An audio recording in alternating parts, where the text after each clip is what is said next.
जय हिंद दोस्तों। आज है 7 जनवरी 2022। हमारे पास जो भी मोस्ट इंपोर्टेंट करंट अफेयर के कुछ जीके क्वेश्चंस बनेंगे उन्हें हम इस वीडियो में डिटेल में चर्चा करेंगे। ठीक है, चलते हैं क्वेश्चंस की तरफ। फर्स्ट क्वेश्चन हमारे पास ये आता है कि प्रधानमंत्री जी ने किसको राष्ट्रीय युवा महोत्सव की मेजबानी के रूप में चुना है।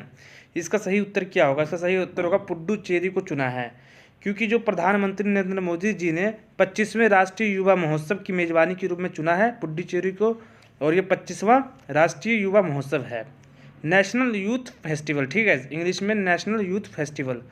और ये महोत्सव जो है 12 जनवरी से लेकर 16 जनवरी 2022 तक पुडुचेरी में आयोजित होने जा रहा है। ठीक है, क्योंकि आज तो 7 जनवरी, ये तो 12 जनवरी से स्टार्ट होगा, 16 जनवरी तक चलेगा, 4 दिन का होगा। यदि हम बात करते हैं केंद्रीय युवा मामले और खेल और सूचना और प्रसारण मंत्री जो अनुराग ठाकुर जी ने ये कहा है कि स्वतंत्रता के 75वें वर्ष की याद वाले आज़ादी के अमृत महोत्सव के हिस्से के रूप में इस त्यौहार को मनाया जा रहा है। ठीक है, इस त्यौहार का आयोजन किया गया है इसीलिए, क्योंकि 75वें वर्ष की याद में ये किया गया। ठीक है, यदि हम बात करते हैं इस महोत्सव के बारे में, तो जो ये महोत्सव है, इस महोत्सव में देश भर से 18 से 22 वर्ष की आयु के बीच वाले जो व्यक्ति हैं, युवा हैं, वो 7,000 युवा इसमें शामिल होने की संभावना है।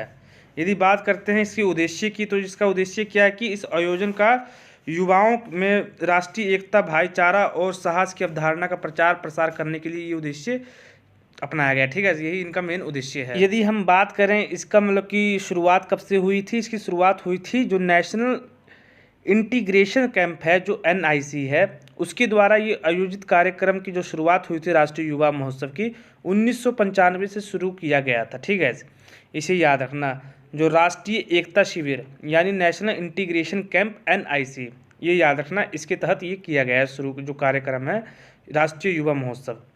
चलते हैं नेक्स्ट क्वेश्चन की तरफ। अगला क्वेश्चन हमारे पास ये आता है कि देश का पहला LPG सक्षम और धूम्रपान मुक्त राज्य कौन सा बना है। इसका सही उत्तर होगा हिमाचल प्रदेश बना है। जो ये लक्ष्य है उज्ज्वल योजना और गृहिणी सुविधा योजना के कारण ये लक्ष्य हासिल हुआ है हिमाचल प्रदेश को। यदि बात करते सरकार ने धुएं से निजात पाने के लिए जो उज्ज्वल योजना शुरू की थी, जिसमें कि गैस सिलेंडर फ्री मिल रहा था। ठीक है, आपको पता ही होगा। तो उज्ज्वल योजना के बारे में हम कुछ जान लेते हैं। जैसे उज्ज्वल योजना के तहत 21 पॉइंट यानी 21 करोड़ 81 लाख रुपए के लागत से 1,36,000 मुफ्त घरेलू कनेक्शन दिए गए। ठीक है, हिमाचल में। और यदि हम बात करते हैं हिमाचल सरकार ने गृहिणी सुविधा योजना के तहत 120 करोड़ की लागत से 3,23,000 जो मुफ्त गैस सिलेंडर है वो प्रदान किए गए थे। ठीक है, हिमाचल प्रदेश में। यदि हम बात करते हैं हिमाचल प्रदेश की, तो राजधानी यहाँ की 2 राजधानी हैं, एक शिमला तो एक धर्मशाला। जो शिमला है वो ग्रीष्मकालीन राजधानी है और जो धर्मशाला है वो शीतकालीन राजधानी है। यदि बात करते हैं यहाँ के गवर्नर यानी राज्यपाल की, तो राजेंद्र अरलेंकर है। ठीक है, यहाँ के गवर्नर। यदि चीफ मिनिस्टर की बात की जाए यानी मुख्यमंत्री की यहाँ के, तो जयराम ठाकुर है। ठीक है, ये याद रखना है इतना। चलते हैं नेक्स्ट क्वेश्चन की तरफ। अगला क्वेश्चन हमारे पास ये आता है कि दक्षिणी ध्रुव पर पहुंचने वाली पहली भारतीय मूल की महिला कौन बनी है। इसका सही उत्तर होगा हरप्रीत चंडी, जो कि इनका फुल नेम क्या है कि कैप्टन हरप्रीत चंडी। ये भारतीय मूल की ब्रिटिश सिख सेना है, सिख सेना अधिकारी है और फिजियोथेरेपिस्ट है। ठीक है, इसे याद रखना। और जिन्हें पोलर प्रीत के नाम से भी जाना जाता है। ठीक है, इनका जो शॉर्ट नेम है पोलर प्रीत के नाम से भी जानी जाती हैं। यदि हम बात करते हैं दक्षिणी ध्रुव के लिए, ये एक अकेले बिना किसी के हेल्प के ट्रैक को पूरा करने वाली अश्वेत पहली महिला बनकर इतिहास इन्होंने रचा है। ठीक है, और कैप्टन जो चंडी थी, इन्होंने 40 दिन के अंत में 700 मील यानी 1127 किलोमीटर की जो यात्रा को पूरा करके वहाँ तक पहुँची थी। ठीक है, और शून्य से लेकर 50 डिग्री सेल्सियस के तापमान के बीच लगभग 60 मील प्रति घंटे की जो हवाएं चलती हैं उससे जूझते हुए इतिहास रचा है। 60 मील प्रति घंटे का मतलब ये हुआ कि लगभग 96 किलोमीटर पर आवर के हिसाब से, मतलब कि जो हवा चल रही थी। यदि हम बात करते हैं कि 100 मान लो, 100 किलोमीटर पर आवर के हिसाब से हवा चल रही थी। सोच लो गाइस, इसमें जूझते हुए इन्होंने इतिहास रचा है। ठीक है, और क्या नाम है, चलते हैं फिर नेक्स्ट क्वेश्चन की तरफ। अगला क्वेश्चन हमारे पास ये आता है कि भारत का पहला कागज रहित यानी पेपरलेस कौन सा उच्चतम न्यायालय बना है, हाई कोर्ट बना है। इसका जो सही उत्तर होगा केरल का जो हाई कोर्ट है वो बना है। ठीक है, यदि हम बात करते हैं केरल के हाई कोर्ट की, तो सुप्रीम कोर्ट के जो जज हैं वहाँ के जस्टिस बार्ड चंद्रचूड़ ने 1 जनवरी 2022 को स्मार्ट कोर्ट के रूम में जो रूम का उद्घाटन किया था, ठीक है, 1 जनवरी 2022 को किया था, नए साल वाले दिन।